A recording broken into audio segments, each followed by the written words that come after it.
Fala pessoal, sejam todos bem-vindos. Professor William aqui. Se você não me conhece, sou professor de certificações financeiras e concursos bancários, mestre em economia, e nessa videoaula aqui eu quero trazer uma pequena revisão aí com algumas questões resolvidas que caem nas suas provas de certificações, tanto CPA 10, 20, CEA. Vou estar respondendo algumas para vocês, principalmente desse conteúdo novo que entrou em vigência aí a CVM 175 a partir do dia 1º de janeiro de 2024. Então, fica aí nessa revisão, vai valer muito a pena. Olha essa questão aqui. Em relação ao patrimônio líquido negativo de um fundo de responsabilidade limitada, o administrador deve. Primeiro, o que vem a ser um patrimônio líquido negativo em um fundo com responsabilidade limitada? Nós temos aquele fundo que ele tem a responsabilidade que é chamada ilimitada, e aí quando ocorrer um patrimônio líquido negativo, significa o quê? Que aquele fundo de investimento ele foi lá e se alavancou, ou seja, ele usou recursos de terceiros e acabou investindo mais do que tinha e acabou perdendo dinheiro. Então vamos supor que o patrimônio líquido do fundo ali era em torno de R$1 milhão. Só que daí ele pegou 500 mil aqui emprestado, acabou investindo isso daqui e acabou ficando negativo com patrimônio líquido lá, devedor. Quando a responsabilidade do fundo ela é ilimitada, isso significa que o cotista ele vai ser o responsável por arcar com esse prejuízo. Então o cotista ele vai ter que depositar dinheiro ali naquele fundo de investimento. Agora, quando se trata de um fundo de responsabilidade limitada, aí ele vai ter que elaborar uma proposta para ver o que vai ser feito e tal. E antes disso, ele vai ter que fechar esse fundo aqui, para resgates e não vai realizar nenhuma amortização das cotas. Então a resposta correta aqui é a letra A. E quem faz o curso lá comigo, pessoal, e tem o material, consegue visualizar isso aqui com clareza, né? O patrimônio líquido negativo, responsabilidade limitada. O que ele tem que fazer? Fechar para resgate e não realizar a amortização das cotas. Aqui está escrito não realizar novas subscrições, que seria o quê? Novas emissões. Né? E aqui na letra B ela fala realizar novas subscrições, então tá errado, ele não vai fazer essa nova subscrição, não pode. Aí aqui diz não comunicar a existência, ele tem que comunicar a existência ao gestor e não é necessário divulgar o fato relevante, é sim necessário divulgar o fato relevante. Então ali tá bem detalhado para vocês, portanto a resposta aqui é a letra A. Começando agora essa questão 20.329, sobre a taxa máxima de distribuição, assinale a alternativa correta. É a taxa paga pelo cotista ao patrimônio da classe ao aplicar recursos em uma classe de cotas. Então, é uma taxa paga pelo cotista ao patrimônio da classe. Isso daqui está errado, tá? Eu já vou explicar para vocês, mas vamos por enquanto anotando. Então, a primeira, falsa. 2.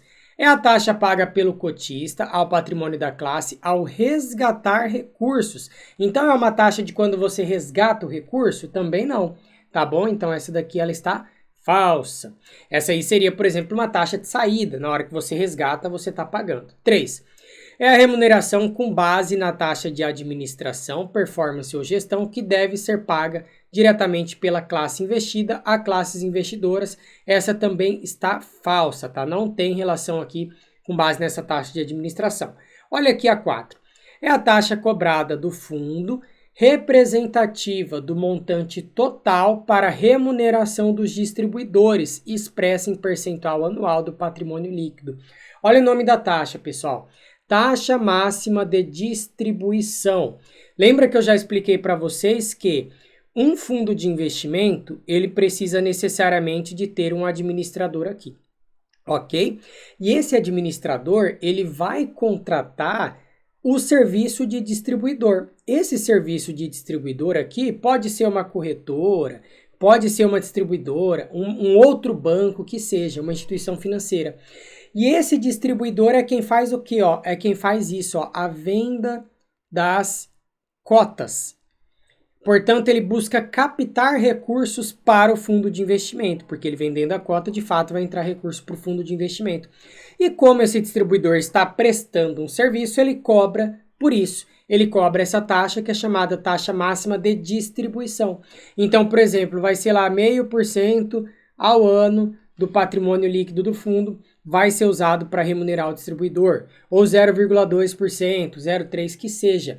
Mas essa taxa máxima de distribuição é isso. Fechou? Então a resposta correta aqui, ó, é a letra D, somente a 4 está verdadeira.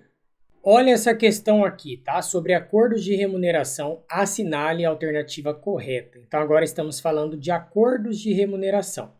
É a taxa paga pelo cotista ao patrimônio da classe ao aplicar recursos em uma classe de cotas. Falso. É a taxa paga pelo cotista ao patrimônio da classe ao resgatar recursos. Também falso. É a remuneração com base na taxa de administração, performance ou gestão que deve ser pago diretamente pela classe investida a classes investidoras. Essa é a correta. Aí você pergunta por quê, né? Não entendi nada aqui. Vamos lá. Um fundo de investimento, ele pode ter dois tipos de classe, basicamente. Então, ele pode ter uma cota lá que ele é chamado de classe aberta, ou ele pode ter lá uma classe que ela é chamada de classe fechada. Beleza, tranquilo isso daqui, tá? Uma classe de cota. Esse fundo de investimento, ele pode ter um outro fundo de investimento que investe nele. Lembra que eu já falei também, né? Quem está lá no curso fala sobre fundo de investimento em cotas. Então, esse fundo pode pegar e aplicar recursos neste outro fundo aqui. Aí, o que vai acontecer? Aqui de um lado vai ter um cotista, né? Deixa eu colocar o cotista mais para cima aqui, porque senão eu vou acabar ficando na frente ali, né?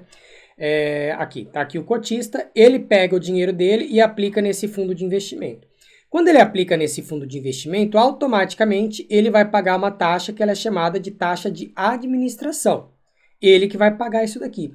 Só que como esse fundo de investimento aplica em um outro fundo de investimento, este daqui também vai estar pagando a taxa de administração deste outro fundo de investimento. Então, o que esses fundos podem fazer entre si? Eles podem fazer o que a gente chama de acordo de remuneração, tá bom? E esse acordo, ele vai prever o que basicamente, ó, qual que vai ser o valor com base na taxa de administração ou performance ou gestão que vai ser pago ó, pela classe investida a classes investidoras. Quem que é a classe investida? Ó? Esta é a classe que está recebendo o investimento, então ela é a classe investida. E essa daqui é a classe que está investindo, então investidora. Então, a gente sabe que esse acordo de remuneração aqui, ó, vai ser pago por esta classe, a classe investidora. Por quê? Porque ela tem a vantagem que está recebendo aqui aportes desse fundo de investimento, então ele pode fazer um acordo justamente para tentar chegar num valor aqui de taxa melhor para aquele fundo de investimento. Então, acordo de remuneração é isso, pessoal. Ok? Portanto, anote isso daí, é assunto novo. Resposta aqui, letra C. E agora, 2327 aqui, ó, de acordo com a CVM número 175, o responsável por observar os limites de concentração e concentração da carteira de um fundo é o... O que vem a ser limite de concentração, pessoal? É aquilo que, por exemplo, esse fundo de investimento ele só pode aplicar 10% no máximo em uma instituição não financeira. Ou então pode aplicar aqui 20% quando se tratar de uma instituição financeira, ou fazer uma concentração em excessivo em um único fundo. Esses são os limites de concentração. Aqui, essa questão não pede para a gente o percentual, então nem vou passar. O que você tem que saber é que o responsável por observar esses limites é o gestor do fundo. Por quê? Porque o gestor é o responsável por comprar e vender os ativos que vão fazer parte daquele fundo. Portanto, é ele que é a pessoa correta para fazer essa observação. Então, anota isso daí, é importante. Resposta letra A. Mais uma questão aqui, ó. O serviço de atendimento ao cotista deve ser subordinado diretamente, ó. Serviço de atendimento ao cotista. 1. Ao diretor responsável perante a CVM pela administração do fundo. Esse está correto, é subordinado a ele. Então, já anota também. 2. Alternativamente, né? Então, uma alternativa a outro diretor indicado à CVM para essa função. Então, se o administrador indicar um outro diretor, ok, não tem problema. Então, essa daqui também está correta. E 3, há um diretor indicado pela instituição responsável pela distribuição das cotas ou gestão da carteira de ativos. Também pode ser, também está correta. Então, todas estão corretas. Resposta é a letra A. Então, com isso, pessoal, finalizamos essa revisãozinha aqui das certificações, ok? Respondi 5 perguntas aí com vocês. Lembrando, se você quer o curso completo para você ter acesso a todas as questões comentadas, todos os simulados, a apostila atualizada, basta você acessar o meu site, ele está na descrição do vídeo, mas eu vou escrever aqui na tela para você, tá? profcapriata.com.br. E aí você acessa lá, escolhe a sua certificação, qualquer dúvida é só me chamar. Manda ver nos estudos, pessoal. Tchau, tchau.